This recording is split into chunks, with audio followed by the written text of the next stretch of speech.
Good morning. तर आज सकाळी दाबून नाश्ता केला होता आणि त्यानंतर घेतलं होतं घर साफसफाई करायला, कारण ख्रिसमस जवळ येतोय तर भरपूर सारी तयारी बाकी होती. आणि आज घरी आला होता DJ वाला, तर मस्त वॉल्टरची करमणूक चालू आहे.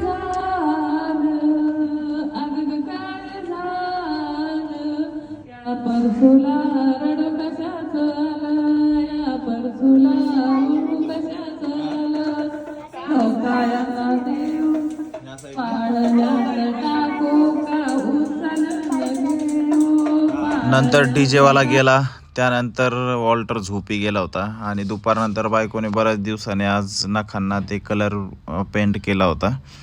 आणि दुपारनंतर वॉल्टरसाठी ऑर्डर केलेले ख्रिसमस बुड्डा, त्याचे कपडे पण आले होते, ते बघितले. त्यानंतर संध्याकाळी शेजारीचा एक बड्डे होता, तिकडे जाऊन मस्त एन्जॉय केला आणि आजचा दिवस पूर्ण संपवला. तर चला, गुड नाईट.